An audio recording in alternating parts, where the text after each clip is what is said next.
Assalamualaikum warahmatullahi wabarakatuh. Kembali lagi dengan saya di channel ini. Nah, pada video sebelumnya kita sudah membahas mengenai teori feminisme, dan pada video kali ini kita akan membahas mengenai teori hierarki kebutuhan. Apa sih teori hierarki kebutuhan itu? Seperti yang kita pahami, bahwa setiap orang mempunyai kebutuhan yang berbeda. Setiap manusia memiliki kebutuhan yang harus ia penuhi dalam kehidupan sehari-hari. Menurut Abraham Maslow, kebutuhan itu menjadi landasan motivasi segala perilaku manusia. Setiap tindakan yang kita lakukan dilatar belakangi dari kebutuhan tertentu yang harus kita penuhi. Pada tahun 1943, seorang tokoh psikologi humanistik, Abraham Maslow, memaparkan teori penting berkaitan dengan hierarki kebutuhan manusia. Hierarki ini adalah suatu tingkatan atau susunan, sedangkan kebutuhan adalah segala sesuatu yang diperlukan oleh manusia untuk kelangsungan hidupnya atau kesejahteraan hidupnya. Teori hierarki Maslow menyatakan ada 5 tingkatan dalam kebutuhan manusia, dimulai dari yang paling rendah, yakni kebutuhan fisiologis, dilanjutkan dengan kebutuhan rasa aman, kebutuhan cinta dan kasih sayang, kebutuhan akan penghargaan, dan yang paling tinggi adalah kebutuhan aktualisasi diri. Maslow menjelaskan bahwa manusia harus memenuhi kebutuhannya yang paling rendah terlebih dahulu sebelum naik ke tingkat yang lebih tinggi, sampai ia bisa mengaktualisasikan dirinya. Dengan kata lain, manusia tidak akan bisa mencapai kebutuhan yang paling tinggi tanpa menyelesaikan kebutuhan yang paling rendah. Nah, di sini bisa kita lihat gambar tingkatan dari hierarki kebutuhan. Yang pertama dimulai dari kebutuhan dasar, yaitu kebutuhan fisiologi. Selanjutnya kebutuhan akan keamanan, kebutuhan akan memiliki dan kasih sayang, kebutuhan akan penghargaan, dan yang terakhir atau tingkatan yang paling tinggi tadi, kebutuhan akan aktualisasi diri. Nah, di sini akan saya jelaskan satu persatu mulai dari tingkatan terdasar, yaitu kebutuhan fisiologi. Nah, yang pertama ada kebutuhan fisiologi. Kebutuhan fisiologi ini adalah kebutuhan dasar atau kebutuhan yang paling bawah atau juga yang paling pertama dalam konsep teori hierarki kebutuhan Maslow, yang artinya kebutuhan ini mencangkup kebutuhan-kebutuhan biologis dan juga fisik. Kebutuhan dasar ini harus dipenuhi oleh seorang individu untuk mencapai tingkatan selanjutnya. Contoh dari kebutuhan biologis dan fisik itu misalnya seperti makan, minum, air, tidur, kebutuhan seksual, dan lain sebagainya. Nah, ketika hal-hal itu tidak bisa kita penuhi, maka tidak mungkin individu akan naik ke tingkatan selanjutnya. Artinya, untuk naik ke tingkatan selanjutnya, kita harus memenuhi dulu kebutuhan dasar ini. Nah, selanjutnya adalah kebutuhan rasa aman. Setelah mampu bertahan hidup dengan sandang dan pangan, kemudian seorang individu mulai memikirkan tingkatan rasa aman. Maslow menjelaskan bahwa rasa aman ini adalah rasa aman secara batin maupun fisik. Kebutuhan rasa aman ini misalnya adalah rasa aman dari penyakit, rasa aman dari bahaya, rasa aman dari bencana, rasa aman dari tindakan kriminal. Nah, selanjutnya kebutuhan akan memiliki dan kasih sayang. Pada tingkat ketiga ini, ada kebutuhan yang meliputi rasa cinta, kasih sayang, dan juga kepemilikan akan sesuatu. Pada tingkatan ini, Maslow menjelaskan kenapa manusia bisa jatuh cinta. Ia menjelaskan bahwa manusia mencari cinta dan kasih sayang dari orang lain karena didasarkan pada kesepian, kesendirian, kecemasan, stres, sampai depresi yang berlebihan. Selain soal percintaan, tingkat ketiga ini juga terkait dengan pergaulan dan pertemanan. Untuk dapat memenuhi kebutuhan ini, maka kebutuhan sebelumnya juga harus terpenuhi terlebih dahulu. Nah, selanjutnya kebutuhan mendapatkan penghargaan.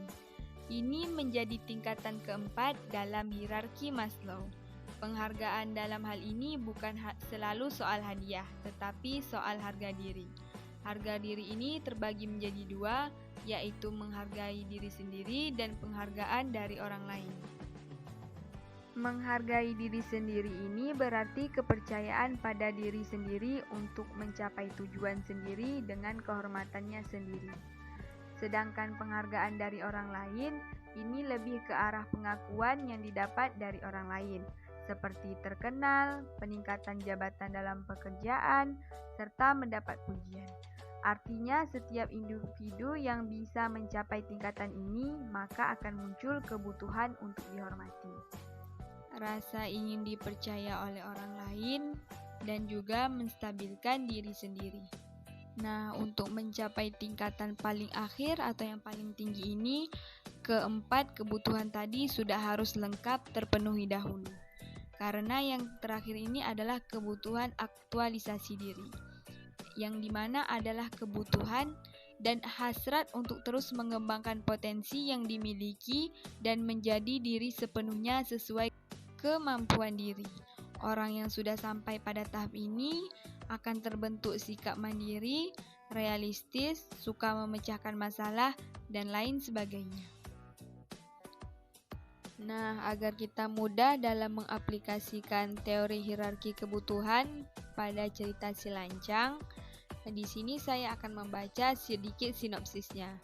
Nah, bagi teman-teman yang tertarik untuk membaca cerita lengkapnya, linknya saya taruh di deskripsi. Konon, pada zaman dahulu kala, hiduplah seorang wanita miskin dengan anak laki-lakinya yang bernama si lancang. Mereka berdua tinggal di sebuah gubuk reot di sebuah negeri bernama Kampar. Ayah si lancang sudah lama meninggal dunia. Emak lancang bekerja menggarap ladang orang lain, sedangkan si lancang menggembala ternak tetangganya. Pada suatu hari, si lancang sudah sangat bosan hidup miskin, dan ia berniat ingin pergi merantau. Si lancang pun pergi merantau setelah mendapatkan izin dari ibunya. Setelah beberapa tahun merantau, si lancang pun menjadi seorang pedagang yang kaya. Dan pada suatu ketika, si lancang kembali ke kampung halamannya dengan para istrinya.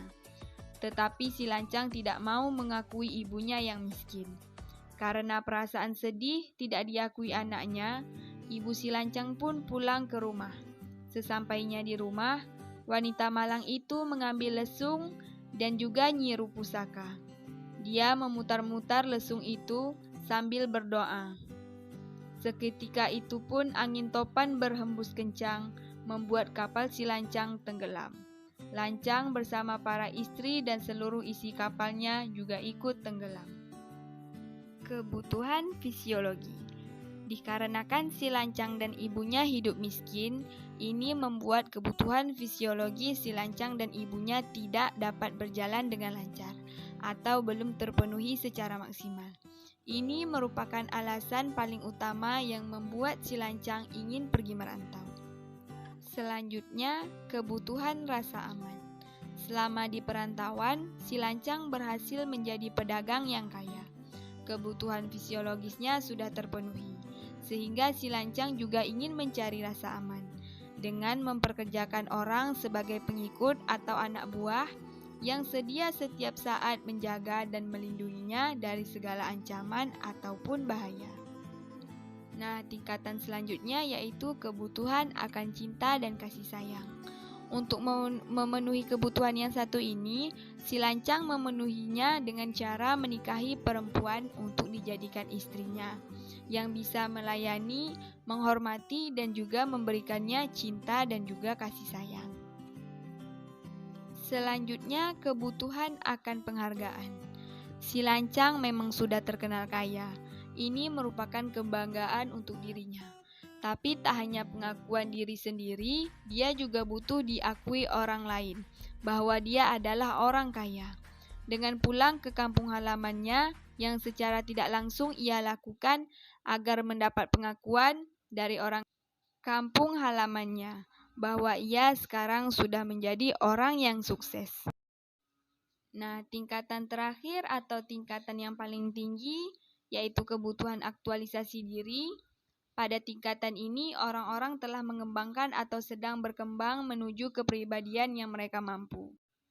Secara tidak langsung, mungkin si lancang juga sudah sampai di tahap ini, karena keempat tahap sebelumnya sudah berhasil ia penuhi. Nah, itu tadi video kita pada kali ini. Sekian dari saya, sampai jumpa di video selanjutnya. Wassalamualaikum warahmatullahi wabarakatuh.